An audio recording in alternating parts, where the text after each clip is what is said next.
कुछ ऐसी स्ट्रेंथ है जिसके आधार पर हम दुनिया में तेज गति से आगे बढ़ने की स्पर्धा में नेतृत्व कर सकते हैं। हमारी सबसे बड़ी अमानत है we are a democratic country and world's largest democracy. दूसरी हमारी ताकत है demography. We are the youngest country in the world. और तीसरा है डिमांड। आज इतनी बड़ी डिमांड है, ये तीनों चीजें किसी एक देश के पास हो ऐसा आज दुनिया में एक भी देश नहीं है। डेमोग्राफी भी हो, डेमोक्रेसी भी हो और डिमांड भी हो। अगर ये तीन महत्वपूर्ण बातों अगर उसको हम एक हमारी ताकत समझे और उसको लेकर के हम अपनी रणनीति बनाएं, अपनी नीतियां बनाएं, तो हम बहुत कुछ देश की स्थिति को बदल सकते हैं। जब अटल जी की सरकार थी, 21वीं सदी का प्रारंभिक वर्ष था और 20वीं सदी का उत्तरार्ध था, जो ब्रिक्स कंसेप्ट आया, उस ब्रिक्स कंसेप्ट में डेवलप कंट्रीज के बाद बड़ी इकोनॉमी वाले देशों में हिंदुस्तान ने अपनी जगह बनाई। विकास की संभावना वाले देशों में ब्रिक्स में हिंदुस्तान ने अपनी जगह बनाई। लेकिन आज हम वहां से किनारा हो गए। ये 10 साल में ऐसा क्या हुआ कि हमारे बाहर भी लोग हमें एक बहुत ही तेजी से आगे बढ़ने वाले देश के रूप में देख रहे थे। एक प्रकार से लगता है कि हमने पूरा ये डेकेड हमने गंवा दिया और इसलिए हमको फिर से एक बार वहीं से शुरू करने की नौबत आएगी, ऐसा लगता है। आज हम किस प्रकार से संकटों से गुजर रहे हैं। बाय एंड लार्ज लोग कहते हैं कि भाई फिस्कल डेफिसिट की चर्चा करते हैं, लेकिन मैं कहता हूं कि अगर हम जब डेफिसिट की ओर देखें तो कहां पर जाकर के हम रुकेंगे। It's not simply A fiscal deficit. Governance में डेफिसिट है,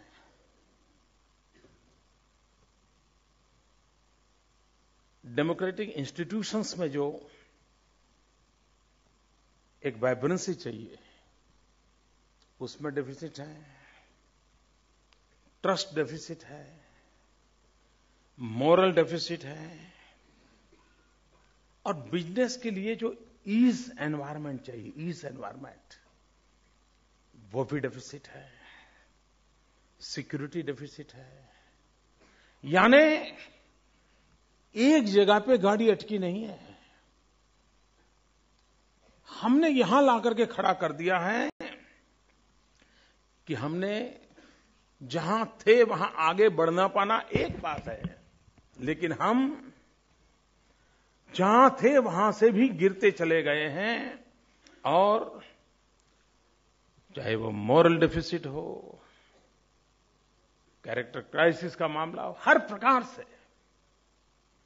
और जब प्रमुख स्थान पर ये हालत हो तो मैं जानता हूं कि सामान्य मानवी में निराशा आना बहुत स्वाभाविक है। एक बार भरोसा टूट जाए तो निराशा बड़ी वायरल हो जाती है। आज भरोसा टूट चुका है। अगर एक बार हम भरोसा दे पाए, हां भाई चिंता मत करो, मैं बैठा हूं, तो ये देश ऐसा नहीं है कि चल नहीं सकता, दौड़ सकता है। मेरा एक्सपीरियंस है 2001 में when I was appointed as a chief minister, मेरा शपथ हुआ, मैं कच्छ का भूकंप था और भूकंप के बाद में गया। अर्थक्वेक के बाद एक ऐसी निराशा थी गुजरात में, लगता था बस मौत की चादर ओढ़ करके सोए, अब खड़े नहीं हो सकते, अब क्या होगा, कौन बचाएगा, ये मूड था। क्योंकि भूकंप के कारण इतना बड़ा नुकसान हुआ था, इतना बड़ा। लेकिन देखते ही देखते लोगों को विश्वास हो गया, नहीं भाई ऐसा नहीं है, खड़े हो सकते हैं। और वर्ल्ड बैंक की रिपोर्ट कहती है even for the developed countries इस प्रकार के अगर नेचुरल कैलामिटी है तो उससे बाहर आने में मिनिमम 7 ईयर लगते हैं। हम 3 साल में दौड़ने लग गए थे। भरोसा ये बहुत बड़ी ताकत थी।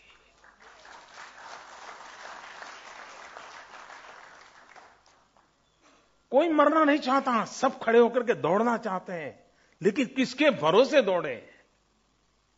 और इसलिए ये डेफिसिट एनवायरनमेंट में से अगर हम बाहर आते हैं देश को,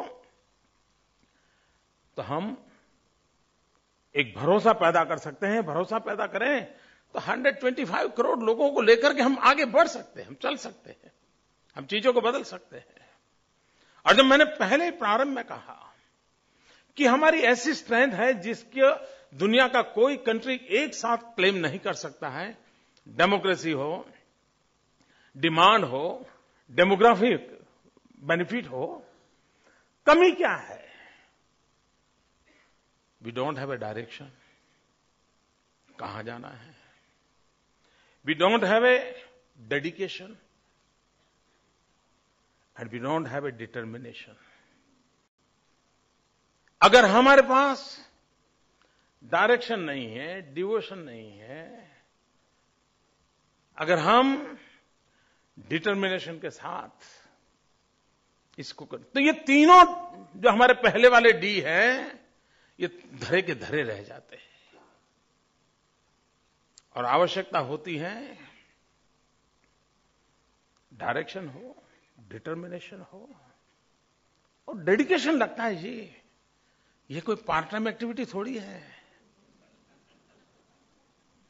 गुजरात की मेरी सफलता के लिए लोग पूछते हैं तो मैं कभी कहता हूं कि मैं 24 आवर सीएम हूं और कोई काम ही नहीं है। एक ही काम है मेरे पास, वो करता रहता हूं। तो उसका मुझे काफी, एक सबसे बड़ी समस्या है हमारे पास, वो है गुड गवर्नेंस। मैं हमेशा कहता हूं कि bad governance is like a diabetes. कितना ही आदमी तंदुरुस्त लगता हो, लेकिन एक बार डायबिटीज हो गया तो हर बीमारियों को वो इनवाइट करता है और धीरे धीरे धीरे खोखला हो जाता है। ये बैड गवर्नेंस फिर हर प्रकार की बीमारियों को लाता है। और इसलिए कभी नीतियों से भी ज्यादा गवर्नेंस ताकत रखता है। और गुड गवर्नेंस है, इफेक्टिव गवर्नेंस है।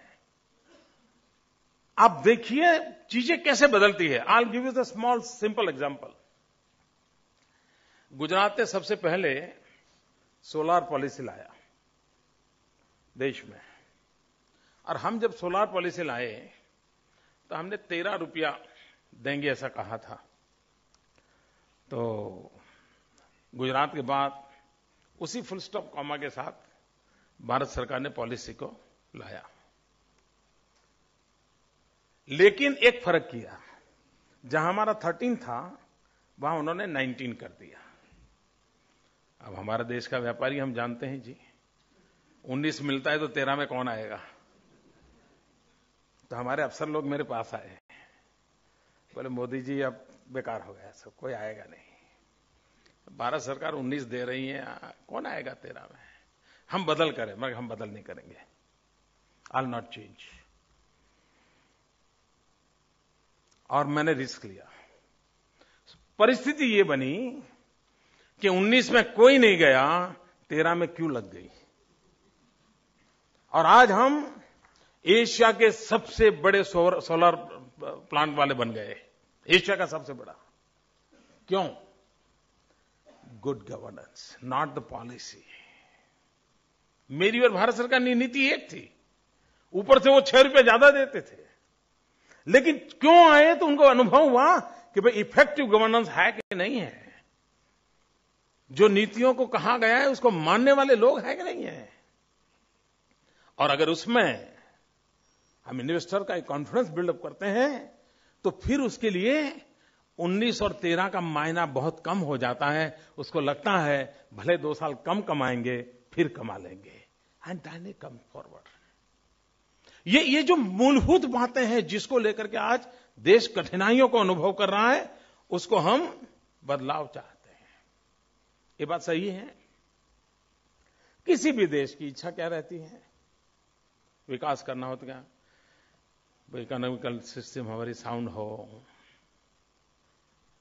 सरप्लस बजट हो, एक्सपोर्ट अच्छा हो, पर कैपिटा इनकम ठीक हो, इंफ्रास्ट्रक्चर में बिजली पानी सड़क मिल रहा है, ये इसी के आसपास होता है। ये बाय एंड लार्ज हर जगह पे सुनने को मिलता है, लेकिन यहां से रुक करके हमारा देश हम नहीं चला सकते। ये अनिवार्य होने के बाद भी 2 कदम और आगे चलने का निर्णय अभी से करना पड़ेगा।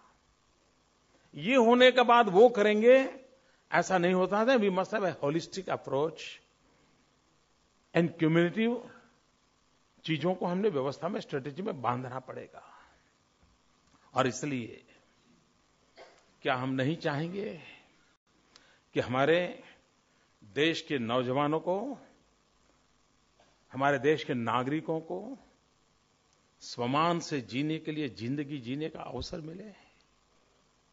हम नहीं चाहते हैं कि हमारे देश का नौजवान सम्मान और गौरव के साथ रोजगार को प्राप्त करे और रोजगार करे। ये एनवायरनमेंट क्रिएट करना एक हमारी कॉमन रिस्पांसिबिलिटी है। क्या हम नहीं चाहेंगे कि क्वालिटी ऑफ लाइफ में चेंज आए? कितना बड़ा अंतर है।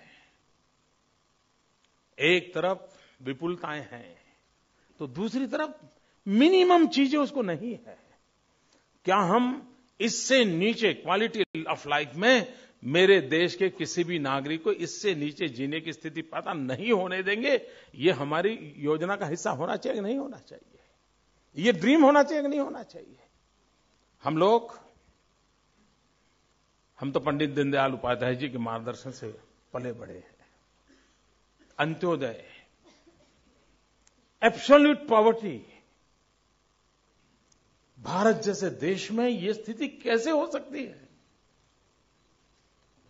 अगर हमारी एक प्रायोरिटी हो तो प्रायोरिटी ये हो कि भाई जो आखिरी छोर पर बैठा है उस गरीबी को हम कैसे निर्मूल करें, हम एब्सोल्यूट पॉवर्टी से कैसे मुक्ति पाएं। और जब तक हम ये एक मिशन मोड में नहीं लेते हैं तब तक व्यवस्थाएं भी ठीक है, पहुंचा तो पहुंचा, मिला तो मिला, हुआ तो हुआ, ये चलता रहता है। मैं इस बात का आग्रही हूं कि हमारे यहां बहुत सी चीजों की मर्यादाएं हुई है। कहीं कहीं लगता है जैसे बंद गए हैं। आज के विश्व का जो मूड है, नई पीढ़ी का जो मूड है, उसको देखते हुए हमने भी फ्रीडम ऑफ चॉइस, इस एनवायरनमेंट को बल देना पड़ेगा। अगर फ्रीडम ऑफ चॉइस का एनवायरनमेंट हम क्रिएट नहीं करते हैं तो फिर वो मजबूरन कहीं अटक जाएगा। और फ्रीडम ऑफ चॉइस की तरफ हमारे यहां optimum utilisation of our natural resources, सर्वाधिक उपयोग कैसे हो हमारी संपत्ति का। अगर हम आज से 50 साल पर विपुलता दिखती होगी कोई, आज ऐसा नहीं है। नेचुरल रिसोर्सेज की मर्यादाओं को हमने समझना होगा, तो उसका ऑप्टिमम यूटिलाइजेशन, इसको हमने एक प्राइम रिस्पांसिबिलिटी के रूप में हमारी स्ट्रेटेजी का हिस्सा कैसे बना सकते हैं, उसको कभी कभी लगता है कि हमारे देश में सामान्य मानवी के प्रति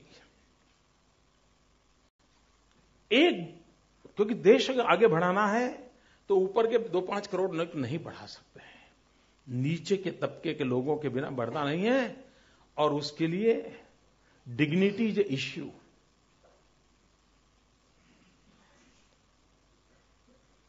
हम कहते हैं श्रम एव जयते, डिग्निटी ऑफ लेबर। और अगर हम डिग्निटी पर बल देते हैं तो कैसा बदलाव आता है। I will give you 2 example. हमारे देश में आंगनवाड़ी एक व्यवस्था होती है। छोटे छोटे गरीब परिवार के बच्चे आंगनवाड़ी में आते हैं, खेलते हैं, और गांव की एक गरीब महिला होती है, ज्यादा पढ़ी लिखी नहीं होती है, वही उस आंगनवाड़ी को चलाती है। 1500-2000 रुपए में कहां गाड़ी चलती है। हमारे दिमाग में आया कि ये जो सबसे छोटी इकाई है उस पर हम बल कैसे दें, कैसे किया जाए। कुछ इनिशिएटिव लिए। पहले आंगनवाड़ी कहां बैठती थी, स्कूल है कोई पुरानी तो स्कूल के कहीं कोने में एक जगह पे नीचे बाहर लॉबी में बिठा देते थे, या कहीं पेड़ के नीचे बैठा देते थे, या कहीं मंदिर के पास बैठा देते थे। हमने कहा नहीं, हम सबके लिए एक नंदघर बनाएंगे। सब जगह पे आंगनवाड़ी का अलग मकान बनाया और उनका इंफ्रास्ट्रक्चर भी बहुत केयरफुली बच्चों के लिए कैसा चाहिए सब करें। एक महत्वपूर्ण काम किया हमने। आंगनवाड़ी वर्कर जो महिलाएं थी उनको यूनिफॉर्म दिया, और यूनिफॉर्म में मेरा आग्रह ऐसा था कि एयर होस्टेस से इसका यूनिफॉर्म अच्छा होना चाहिए। यू विल बी सरप्राइज, एक छोटे से इस निर्णय के परिणाम डिग्निटी ऑफ दैट पर्सन, पूरा माहौल बदल गया। पहले गांव में गए तो गवर्नमेंट देखनी हो तो कोई पुलिस वाला दिखता है तो पता चलता है हाँ गवर्नमेंट है। आज मेरे यहां वो आंगनवाड़ी की महिला यूनिफॉर्म में खड़ी है, लगता है सरकार है। आप कब कल्पना कर सकते हैं कैसे बदला जा सकता है ये। आपको लगता होगा कि ये देश की चिंता ये आंगनवाड़ी से शुरू करेगा क्या, तो कब पहुंचेगा। वहीं शुरू करो, अपने आप पहुंच जाएगा। और इसलिए मैं कहता हूं कि डिग्निटी हमारे देश में एक ऐसा इश्यू है जिसको हमने ऊपर से ही संभालना होगा, और हमने केयरफुल एक एनवायरनमेंट चेंज करना होगा। और आज टेक्नोलॉजी के कारण, मास कम्युनिकेशन के कारण हर व्यक्ति के मन में एक एस्पिरेशन है। स्थितियां न हो तो भी वो चाहता है उसको भी किसी की बराबरी की जिंदगी जीने का मौका मिले। एक समाज के नाते ये हमारी आवश्यकता रहेगी। गरीबी और अमीरी का अंतर, ये खाई किसी भी समाज के लिए स्वस्थता की निशानी नहीं है, उसमें बदलाव चाहिए। ये खाई हो सके उतनी कम रहे, उस दिशा में हमारे एफर्ट्स होने चाहिए। वरना समाज जो नीचे है वो साइकोलॉजिकली दब जाता है, वो खड़ा ही नहीं हो पाता है। और इसलिए गरीबी और अमीरी के बीच की जो खाई है इसको बांटने का पूरा प्रयास होना चाहिए। गांव और शहर के बीच में बहुत बड़ा अंतर है। लगता है यार वहां तो सब कुछ है। मैं जब पहली बार मुख्यमंत्री बना तो लोग मुझे मिलने आते थे तो क्या कहते थे, मोदी जी कुछ करो, शाम को खाना खाते समय बिजली मिले इतना तो करो। Dinner time electricity supply was not available at all, अंधेरा था। तब मेरे मन में भी ठनकती थी, यार मैं जब गांव में रहता था, ये गांधीनगर में तो स्विच ऑन करो बिजली चलती, मेरे गांव में क्यों नहीं चलती। 10th का एग्जामिनेशन है, बच्चा पढ़ना चाहता है, बिजली क्यों नहीं है। मां बीमार है, पंखा चले तो अच्छा लगता है, बिजली क्यों नहीं है। ये मुझे परेशान करता था। I try my level best. Gujarat को हमने 24/7 365 डेज पावर सप्लाई वाला स्टेट बना दिया। इसके कारण हुआ क्या, गांव के लोगों की गांव के तरफ देखने का दृष्टिकोण बदल गया। मैंने हमारे यहां एक यूनिवर्सिटी से सर्वे करवाया, 33% लोग सिर्फ ज्योतिग्राम आने के कारण, बिजली आने के कारण गांव से शहर की ओर जाना बंद हो गया। उसको लगने लगा मेरी जिंदगी यहां शुरू हो गई।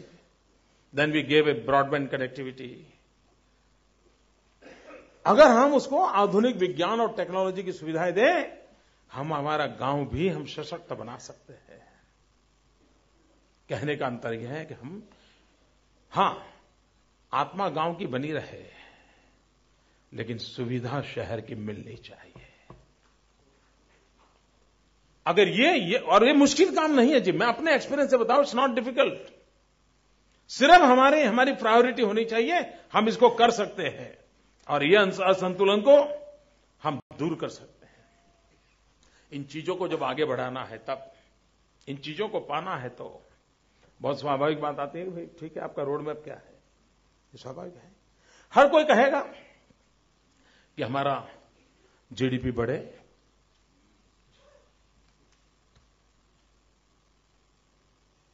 अटल जी की सरकार जब गई तो 8.4 पे छोड़ के गई थी, ये जाएंगे तो 4.8 पे छोड़ के जाएंगे। तो हम लोगों को वहीं से शुरू करना होगा। तो कहते हैं कि भाई आपको तो अटल जी का विरासत संभालनी है, तो फिर वैसे ही होना करना है। खैर, ये कोई बहुत बड़ी कठिन बात है ऐसा मुझे नहीं लगता है। मैं इस एक बात को मेरे एक्सपीरियंस से शेयर करना चाहता हूं।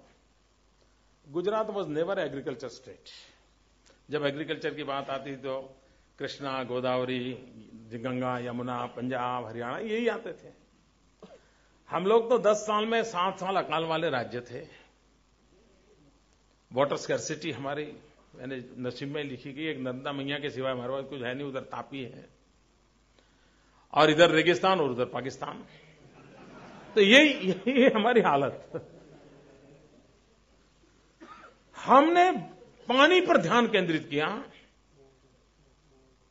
सॉइल की क्वालिटी पर ध्यान केंद्रित किया, सीड्स पर ध्यान केंद्रित किया, टेक्नोलॉजी लाए, प्रोडक्टिविटी बढ़ाने का प्रयास किया। आज हम पिछले 10 साल का हमारा एवरेज एग्रीकल्चर ग्रोथ हिंदुस्तान का 2-3% से आगे नहीं बढ़ रहा है, हमारा 10+ है। कहने का मतलब है कि जीडीपी, आखिर जीडीपी होना तो यही से होना है, और इसलिए हम जितना बल देंगे, हम उसका प्रयास, हेल्थ एंड एजुकेशन, हमारा क्या होना, हमें हमारा अप्रोच बदलने की आवश्यकता है। हम लोग जब हेल्थ की बात करते हैं तो ध्यान में क्या आता है, हम लोग ज्यादातर सिकनेस को एड्रेस करते हैं। Whereas we'll have to change our approach, paradigm shift चाहिए, हम वेलनेस को एड्रेस करें, हम सिकनेस को एड्रेस करते हैं, और इसलिए प्रिवेंटिव हेल्थ केयर के जितने पहलू हैं वो करीब करीब हमारे उदासीन हो जाते हैं। अब देखिए, 5 साल के बाद महात्मा गांधी 150 गांधी की 150वीं जयंती आएगी। हेल्थ सेक्टर की सबसे बड़ी सेवा करनी है तो गांधी से बड़ा कोई इंस्पिरेशन नहीं है। महात्मा गांधी की सबसे प्रिय कोई चीज थी तो वो थी सफाई। गांधी सफाई के संबंध में कोई कॉम्प्रोमाइज नहीं करते थे। अगर पूरे देश में हम एक जन आंदोलन खड़ा करें कि गांधी 150 मनाएंगे, तब हम पूरे हिंदुस्तान के हर कोने में सफाई का बल पर हमारी प्रायोरिटी होगी। हम एक जन आंदोलन खड़ा करेंगे, स्वच्छता ये जनजीवन का स्वभाव बना देंगे और एक आवश्यकता के रूप में लेंगे। वो जमाना था, गांधी के नाम पर अच्छे से अच्छे कपड़े लोग जला देते थे और खादी पहनना शुरू कर देते थे। अगर इतना बड़ा महापुरुष का 150वीं जयंती एक प्रेरणा का कारण बने, हेल्थ सेक्टर की जो मूलभूत चीजें हैं उस पर हम बल देंगे, और उसके बाद हेल्थ का बजट कम हो जाएगा। आप देखना, विश्वास से मैं कहता हूं, अगर हम इस पर ध्यान दें तो हेल्थ का बजट, और फिर हम क्वालिटी हेल्थ केयर उस पर बल दे सकते हैं। एजुकेशन, क्या वो भरोसा, फिर एक बार वो भरोसा वाली बात। आज गरीब का बच्चा आपका ड्राइवर को भी पूछ लीजिए, ड्राइवर को पूछो भाई तुम्हारा कोई कर्ज वर्ज है, तो ज्यादातर ड्राइवर कहेगा हाँ मेरा कर्ज है। पूछोगे भाई क्यों, कोई आदत तो बुरी नहीं है, क्यों कर्ज करते हो, और बारीकी से पूछे, ध्यान में आएगा अपने बच्चे की अच्छी शिक्षा के लिए उसने कर्ज किया होता है। यानी एक ड्राइवर को भी पता है मेरी जिंदगी तो जैसी गई सो गई, मैं मेरे बच्चों को पढ़ाऊंगा। आप किसी भी व्यक्ति को पूछो कि भाई आपकी क्या सबसे महत्वपूर्ण आवश्यकता क्या है, तो कहे मेरे बच्चों को अच्छा टीचर मिले। बड़े से बड़ा धनी व्यक्ति भी ये चाहता है उसके बच्चे को अच्छा टीचर मिले। अगर हम एजुकेशन में ध्यान देना है तो हमारा जितना ध्यान एजुकेशनल इंफ्रास्ट्रक्चर पर है उससे भी ज्यादा द बेस्ट क्वालिटी टीचर पे होना चाहिए। हमारे देश में हमने एक नया इनिशिएटिव लिया है, we have started Indian Institute of Teachers Education, एक यूनिवर्सिटी शुरू की है। और 10th के बाद 12th के बाद जिसका एप्टीट्यूड टीचर बनने का है उसको वहीं पर हम कहते हैं आओ, वहीं 5 साल का पूरा कोर्स करके और टीचर के नाते बनो। IIM में पढ़ने के बाद वहां पर अगर कैंपस जॉब प्लेसमेंट होता हो, 1 करोड़ 2 करोड़ के पैकेज मिलते हो, अगर हम कोशिश करें तो टीचर्स एजुकेशन यूनिवर्सिटीज में से कैंपस इंटरव्यू हो सकते हैं और बेस्ट टीचर को लोग 1-1 करोड़ 2-2 करोड़ देकर के ले जाएंगे। ये स्थिति पैदा की जा सकती है। अगर डेमोग्राफिक डिवीजन है, दुनिया को इतने टीचर्स की आवश्यकता है, हम टीचर एक्सपोर्ट कर सकते हैं। आज पूरे विश्व को मिलियंस ऑफ मिलियन टीचर्स की आवश्यकता है। और एक व्यापारी जाता है ना और उद्योग लगाता है तो अपने रुपये को डॉलर में कन्वर्ट करके आनंद करता है, लेकिन एक टीचर जाता है ना तो पूरी पीढ़ी को अपनी बना देता है। मैं मानता हूं ग्लोबलाइजेशन के युग में हमारी मजबूत नींव रखने का सबसे बड़ा माध्यम है तो हमारा टीचर बन सकता है, जो दुनिया के साथ हमें जोड़ सकता है। लेकिन हम ये डेमोग्राफिक डिवीजन का बेनिफिट उसके साथ हम कैसे जोड़ें, and we can have the best. अगर हम सीईओ बनाने के लिए इतनी बढ़िया बढ़िया इंस्टीट्यूट खड़ी करते हैं, टीचर बनाने के लिए क्यों नहीं करते? हमारी प्रायोरिटी पर हम फोकस करें। उद्योगों को सीईओ कहीं से भी दुनिया में मिल जाएगा, टीचर अच्छा मिले इसके लिए हमने कोशिश होनी चाहिए। यानी पैराडाइम शिफ्ट की जो बात करते हैं ना, ये बदलाव की आवश्यकता होती है, तब जाता है। हम चाहे या न चाहे टेक्नोलॉजी हमारे जीवन का हिस्सा बन चुका है। पिछली शताब्दी ज्यादातर उसका इंपैक्ट रहा आईटी का। आने वाले युग में बीटी एंड ईटी डोमिनेट करने वाला है। आईटी का युग रहने वाला है। IT will be a catalytic agent, हर चीज में वो एक काम करेगा। लेकिन BT biotechnology and ET environment technology, सब चीजें एनवायरमेंट टेक्नोलॉजी से जुड़ने वाली है। पचौरी जी हमारे बैठे हैं, हर चीज उसके साथ जुड़ने वाली है। और इसलिए टेक्नोलॉजी अपग्रेडेशन, इस पर हम लोग कितना आग्रह से, और जो हमारी रुचि प्रकृति प्रवृत्ति के अनुकूल हो, उस टेक्नोलॉजी को हमें इवॉल्व करना होगा। वो अगर हम करते हैं तो हम बहुत बड़ी मात्रा में काम कर सकते हैं।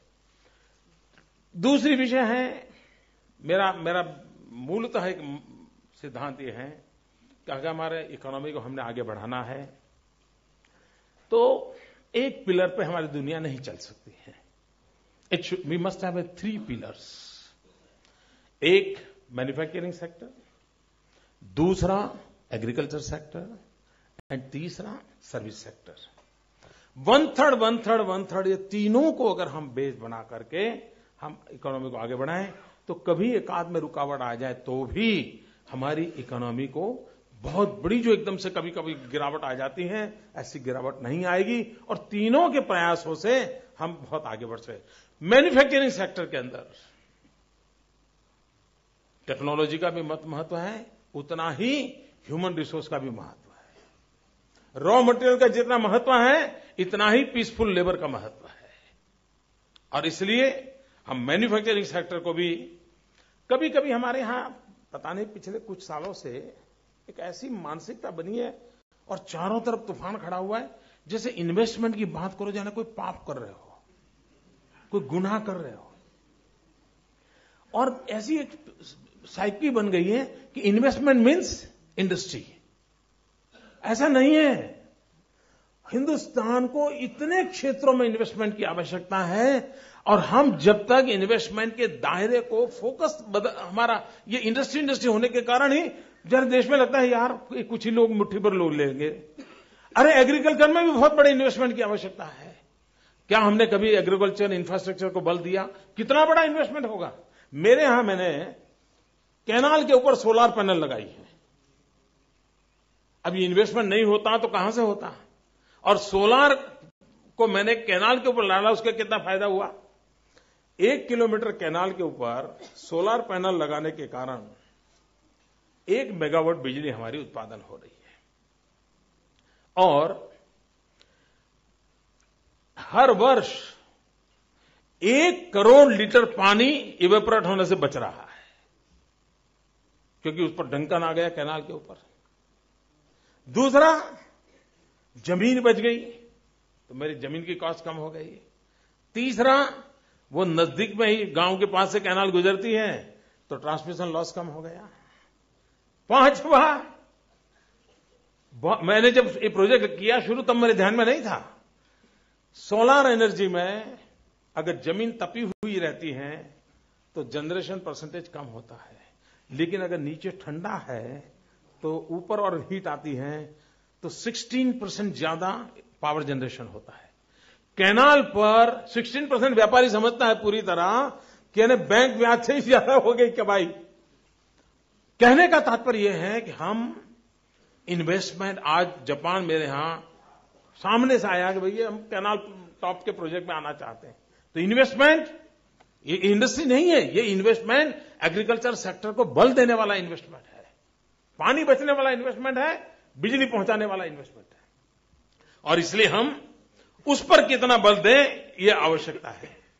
एक क्षेत्र ऐसा है जिसमें हम दुनिया में अपनी जगह बनाने के लिए किसी भी हालत में हमने कोशिश करनी चाहिए, और वो है रिसर्च। हम रिसर्च में बहुत पीछे हैं और कभी रिसर्च के अंदर अगर हम रिसर्च एंड इनोवेशन में इन्वेस्टमेंट करते हैं तो बहुत बड़ी आलोचना होती है कि देश तो गरीब है और इसमें पैसे डाल रहे हो। अगर हमें आगे बढ़ना है, दुनिया की बराबरी करनी है, तो हमने हमारे यूथ को रिसर्च के लिए अवसर देना पड़ेगा, इनोवेशंस के लिए अवसर देना पड़ेगा, और उसका फिर आगे की जो व्यवस्था है उसको हम करें। आज हम इंटेलेक्चुअल प्रॉपर्टी राइट पर भी इतने कॉन्शियस नहीं है, हमने लोगों में वो स्थिति लानी पड़ेगी। पैटर्न, कम से कम अगर कोई पैटर्न आज लाता है तो हम लोग हैं। दुनिया बदलती हुई दुनिया में हमें खड़े रहना है।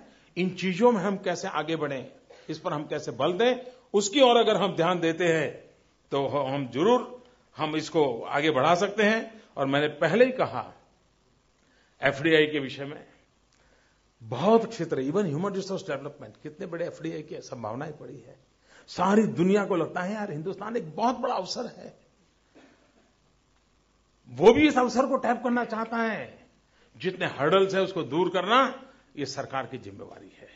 एक एनवायरनमेंट क्रिएट करना ये सरकार की जिम्मेवारी है। अगर वो हम करते हैं तो हम अवश्य रूप से हम स्थितियों में बदला। दूसरा एक विषय है, हिंदुस्तान इतना बड़ा देश है, कुछ लोग सोचते हैं कि एक ही टेलर मेड सॉल्यूशन सब जगह पे चलेगा। सबसे बड़ी गलती वहीं हुई है। प्लानिंग कमीशन होंगे या फाइनेंस कमीशन होंगे, प्लानिंग कमीशन की मैं आलोचना नहीं कर रहा हूं, इनको लगता है कि बस ऐसा कर दिया तो हो जाएगा।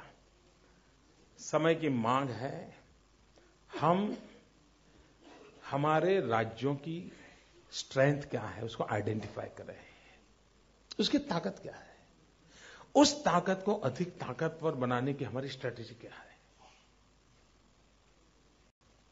हम अगर हरियाणा, हिमाचल, पंजाब, चंडीगढ़, जम्मू कश्मीर इस इलाके की चर्चा करते हैं और समुद्र तट के विषयों की चर्चा करेंगे तो उनको क्या फायदा है जी?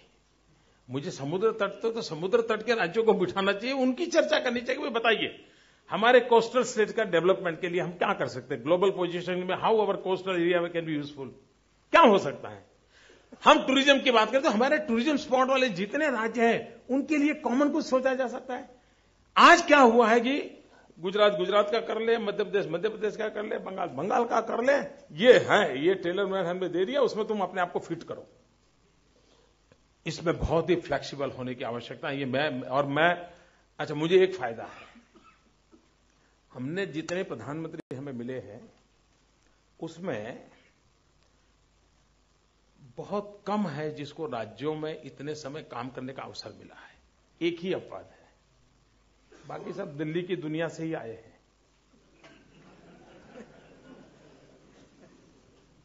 और इसलिए उनको राज्यों की मुसीबत का पता बहुत कम है। जिस दिन राज्य के अनुभव वाला व्यक्ति प्रधानमंत्री बनेगा, उसके दिमाग में सबसे पहले आएगा उस राज्यों की मुसीबतों को कैसे दूर करें, और वो हमारे फेडरल स्ट्रक्चर को बहुत बड़ी ताकत देगा। क्योंकि उसको समझ आती है कि राज्य को सचमुच में आगे बढ़ने की बहुत ताकत रखता है। पहले दुनिया के देश इन्वेस्टमेंट की जब बात करते थे तो दिल्ली सरकार से करते थे। विदेशों के सभी देश के प्रतिनिधि आते थे तो दिल्ली सरकार के भिन्न भिन्न डिपार्टमेंट में चक्कर काटते थे। आज स्थिति ऐसी नहीं है। आज विदेशों से कोई भी कंपनी आना चाहती है तो अपनी एम्बेसी से एडवाइस लेकर के वो सीधे स्टेट में ही लैंड करते हैं। स्टेट, क्योंकि उनको मालूम है भाई फंक्शनरी अथॉरिटी तो यही है, मैं दिल्ली में क्यों समय बर्बाद कर रहा हूं, उसको समझ आ गया है। आज मेरे यहां गुजरात का मैं अनुभव बताऊं, कोई वीक ऐसा नहीं होगा जहां मेरे यहां जापान का डेलीगेशन ना आता हो। उसको दिल्ली जाना नहीं पड़ता है, सीधा सीधा उसको पता है भाई यहां पर हो जाएगा सब। कहने का तात्पर्य है कि हमारे राज्यों की जो ताकत है उसको हम स्वीकार करें, उसका मैपिंग करें, किसकी कितनी क्षमता है, किसकी क्या रिक्वायरमेंट है, और उसकी ताकत के साथ दिल्ली की ताकत जुड़ जाए, देखते ही देखते दुनिया बदल जाएगी, ये मेरा विश्वास है दोस्तों। और इसको हम कर सकते हैं और उसको हमने करना चाहिए। फेडरल स्ट्रक्चर को जितना ज्यादा मजबूत करेंगे और लेटर एंड स्पिरिट में मजबूत करना चाहिए।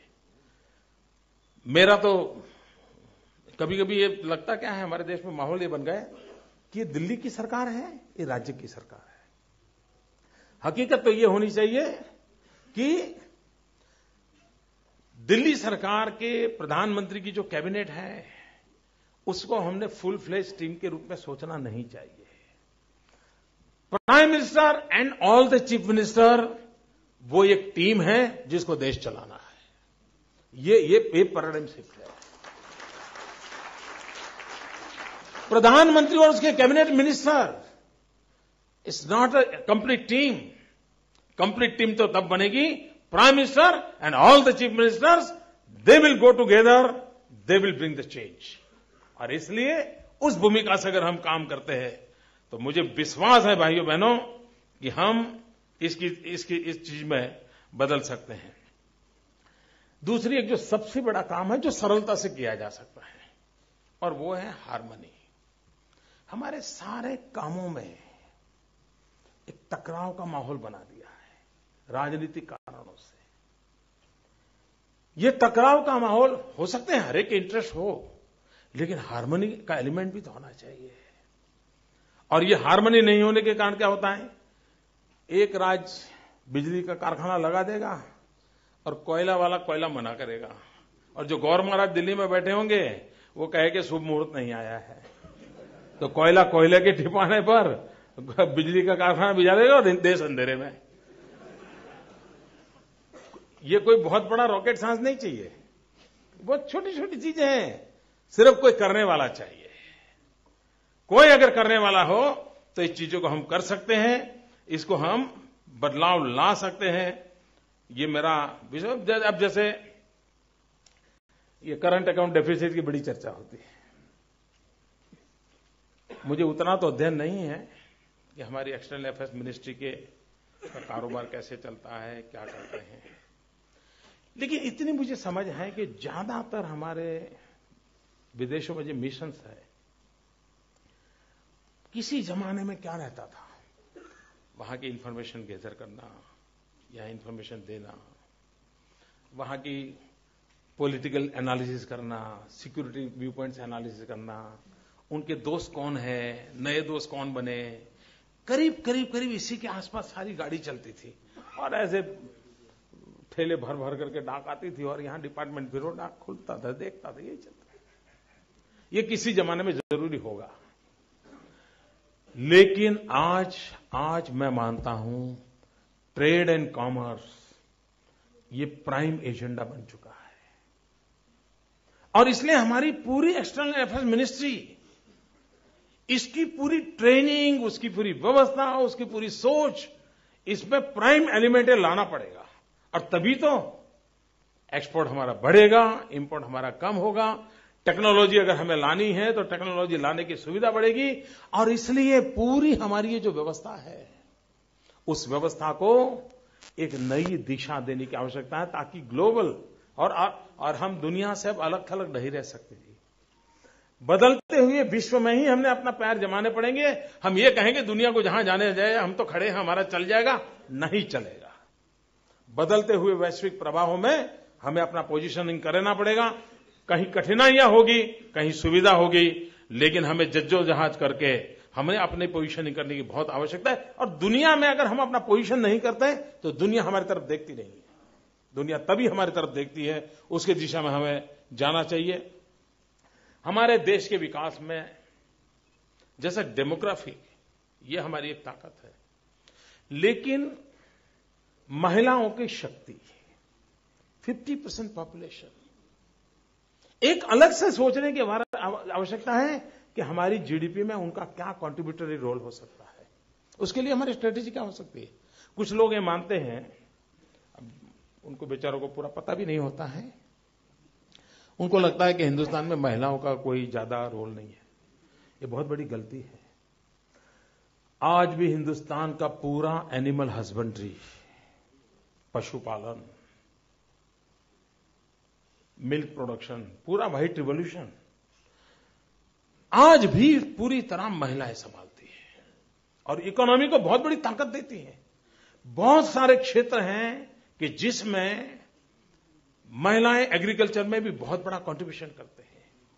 आज भी हैंडीक्राफ्ट के क्षेत्र में 60-70% कंट्रीब्यूशन महिला का होता है, 30% बाकी का काम जो ऊपर का होता है वहां पुरुष एंटर करता है। लेकिन जिनको इस ताकत का पता नहीं है, वो योजनाएं कैसे बनाएंगे और कैसे बदलाव लाता है। हमने एक बार काम क्या किया, मेरे यहां तो व्हाइट रिवॉल्यूशन में हमने लीड किया, तो हमें पता है कि हमने सिर्फ महिलाओं का ही हेल्थ कैंप लगाए। किस बात के, तो वो अपने पशु को कैसे संभाले उसकी ट्रेनिंग उनको 3-3 दिन की करवाई थी। इतना उसके कारण परिणाम आया, इतना बड़ा बदलाव आया। वही महिलाएं जो कल तक जिस प्रकार से अपने पशु को ट्रीट करती थी, उसने बदलाव किया, उसने नई टेक्नोलॉजी को स्वीकार किया और उसका परिणाम उसको मिलने लगा। ऐसे सिर्फ यही नहीं, आज एजुकेशन, हमारा हिंदुस्तान का प्राइमरी एजुकेशन करीब महिलाओं के हाथ में है। हेल्थ सेक्टर में बेसिकली नर्सिंग करीब महिलाओं के हाथ में है।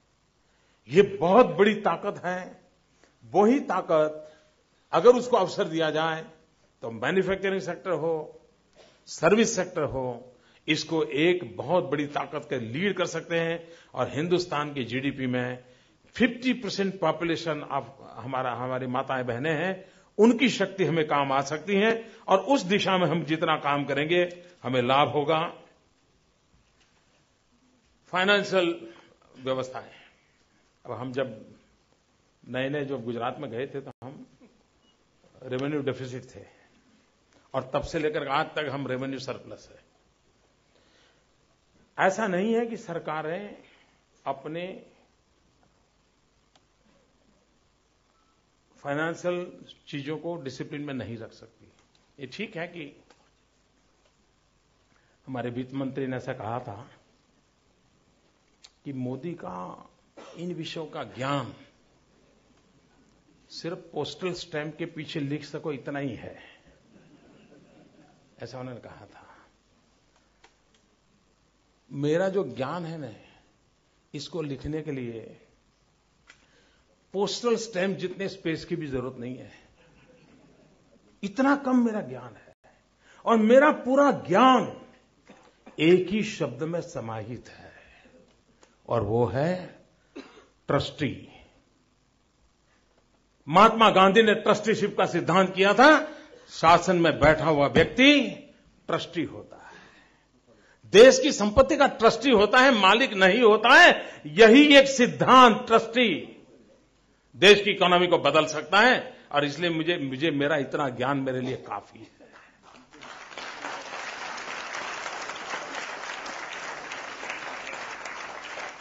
एक शब्द मेरे जीवन के साथ जुड़ करके चले, काफी है। मुझे कोई बहुत बड़े ग्रंथों की जरूरत नहीं है। ग्रंथ वालों को मैं रख लूंगा अपने पास।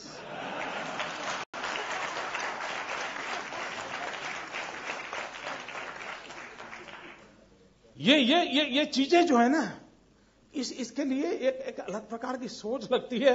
लेकिन खैर, वो मैं इस मत का हूं कि हमारे जो कभी कभी लगता है हमारे देश में एक और मुसीबत हुई है। जैसे हेल्थ सेक्टर में हर नई बीमारी के लिए नया टेस्ट करवाते हैं। अच्छा, ये दिखता है आंख ऐसी हुई, ऐसा करो, वहां से ये टेस्ट करवा के ले आओ। वैसे हमारे देश में कोई बीमारी है तो नया कानून बनाते हैं, हर बीमारी के लिए हर नया कानून। कभी कभी मुझे लगता है कि हमारे देश में सरकार अपने मैनिफेस्टो में घोषित करना चाहिए, पॉलिटिकल पार्टियों ने, कि मैं इस हफ्ते कितने कानून खत्म करूंगा। सचमुच में देश में कानून बनाने के बजाय कानून खत्म करने की आवश्यकता है। इतने कानूनों का जंगल खड़ा हो गया है जी दुनिया में। I forgot somewhere, I read, मैं कहीं दुनिया के किसी एक देश ने नियम बनाया था कि एक नया कानून अगर पास करते हैं तो 10 कानून को एबॉलिश करने पड़ते, तब जाकर एक कानून ला सकते हैं। ऐसा कुछ तो भी बनाया था। इसके कारण पुराने कानूनों से मुक्ति मिलती है। हमारे देश में एक डायनेमिक अवस्था बहुत आवश्यक है। आज कम से कम हम कभी कभी, मेरे यहां एक कानून था, कानून ऐसा था कि हर दिन पुलिस एक हिसाब देती थी कि आज कोई बलून नहीं आया था और कोई पर्चे नहीं फेंके गए थे। ये पुलिस रिपोर्ट करती थी। मैंने पूछा ये क्या है? तो बोले सेकंड वर्ल्ड वॉर से चल रहा है।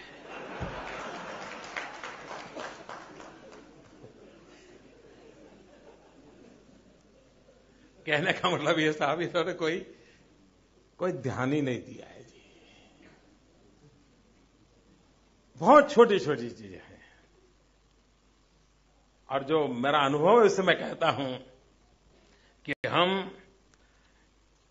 और मैं मानता हूं कि कभी कभी शासन को बहुत ही कठोर निर्णय करने पड़ते हैं। निर्णय करने का दम चाहिए जी, वरना वहां बैठना नहीं चाहिए।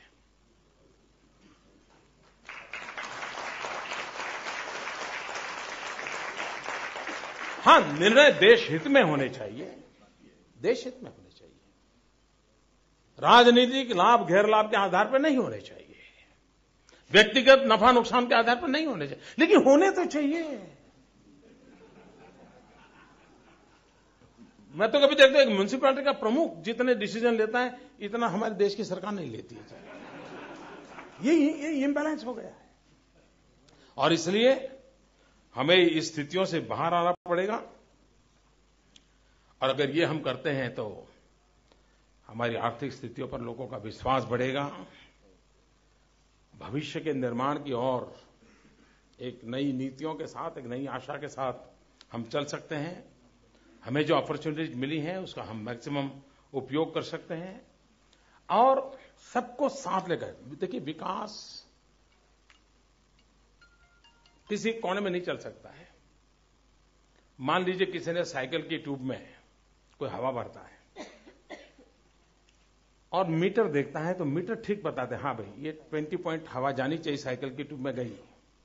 लेकिन मान लीजिए कि वो पूरी ट्यूब में हवा फैली नहीं और एक कोने में फुग्गा हो गया, तो साइकिल चलेगी क्या? नहीं चलेगी। अगर उसको 20 पॉइंट एयर भरनी है साइकिल के ट्यूब में, तो पूरी ट्यूब में जानी चाहिए, एक कोने में। विकास भी अगर किसी एक जगह पे अटक जाता है, एक जगह पे ही फुग्गा हो जाता है, माल मलिदा हो जाता है, तो गाड़ी चलने वाली नहीं है। वो सर्वदूर होना चाहिए, सार्वदेशिक होना चाहिए, सर्वस्पर्शी होना चाहिए, तब जाकर के वो डेवलपमेंट इंक्लूसिव बनता है। और इसलिए उस पर हमने बल देना चाहिए। हम जब विकास की बात करते हैं तो इस जनरेशन के लिए न सोचे। युग बदल चुका है, हम हमारी फ्यूचर जनरेशन के लिए क्या छोड़ के जाएंगे, इसमें कोई कॉम्प्रोमाइज नहीं करना चाहिए। हमने उस लोभ में पड़ने की जरूरत नहीं है कि ये नहीं होगा क्या होगा। हमारे आने वाली पीढ़ी को शुद्ध हवा मिले, शुद्ध जिंदगी मिले। पचौरी जी ने कदाच विस्तार से बताया होगा आपको। ये हमारी हर पीढ़ी की रिस्पांसिबिलिटी होनी चाहिए कि आगे की पीढ़ी के लिए कुछ छोड़ के जाए। महात्मा गांधी साबरमती आश्रम में रहते थे।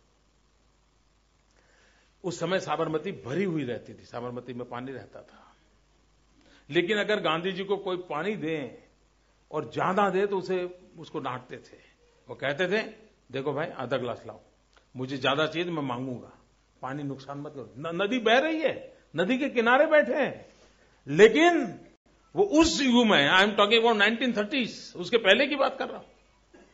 ये अवेयरनेस, उस परंपरा को हमने, हमारे जो भी डेवलपमेंट होंगे, हमारी भावी पीढ़ी की सुरक्षा की गारंटी इसमें अंतर्निहित होनी चाहिए, और उसको अगर हम चलाते हैं तो होगा।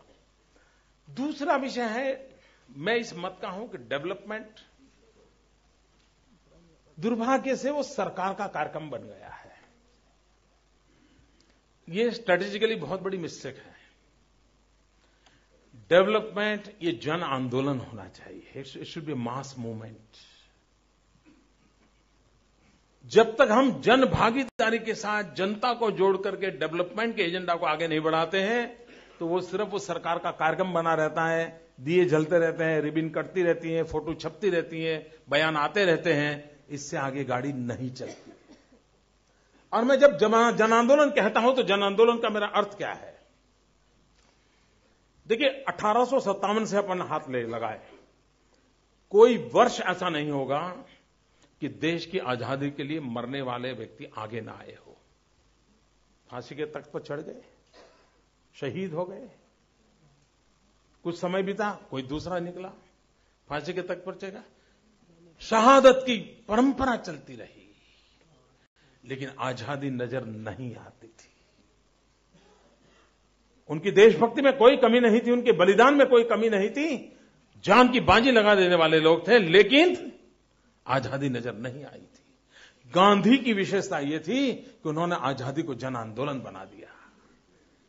अगर आप रेटियां लेकर के बैठे हैं, खादी पहनते हैं, आप आजादी के लिए काम कर रहे हैं। आप किसी को निरक्षर को पढ़ा रहे हैं, आप आजादी के लिए काम कर रहे हैं। आप नेचुरोपैथी में किसी रक्तपितिया की दवाई कर रहे हो, आप यानी उन्होंने हर काम को आजादी से लिंक अप कर दिया था। हर काम को उन्होंने विश्वास, तुम एक गीत भी गाते हो देशभक्ति का, तुम आजादी के लिए कर रहे हो, जन आंदोलन में बदल दिया था। और उसको मिटवित करना अंग्रेजों को कभी समझ ही नहीं आया। ये गांधी की विशेषता थी। गांधी के पहले देश के लिए मरने वालों की कमी नहीं थी, बहुत लोगों ने देश के लिए जान दी है, लेकिन गांधी ने इसको जन आंदोलन में परिवर्तित कर दिया। विकास को भी जन आंदोलन में परिवर्तित करना पड़ेगा। हर व्यक्ति को लगना चाहिए कि मैं जो कर रहा हूं मेरे देश के विकास के लिए कर रहा हूं। मैं बस का ड्राइवर हूं, मेरे देश के विकास के लिए कर रहा हूं। मैं पेट्रोल ज्यादा नहीं जलाऊंगा, मेरे देश के लिए मुझे ये करना होगा, मैं इतनी स्पीड मेंटेन करूंगा हर चीज में। और ये माहौल हम क्रिएट कर सकते हैं। डेवलपमेंट को एक जन आंदोलन बना करके अगर हम चलते हैं तो हम अवश्य रूप से आगे बढ़ सकते हैं। आखिर में कुछ वाक्य बोल करके मैं अपनी बात समाप्त करूंगा। We must therefore build an agenda for speedy yet sustainable economic growth. That is inclusive of all, respectful of individuals, responsive to innovations, and responsible towards the future generations. We must together build an economic agenda for the India of our dreams that translate into improved standards of living, increased human well-being, and assured social justice. Thank you very much.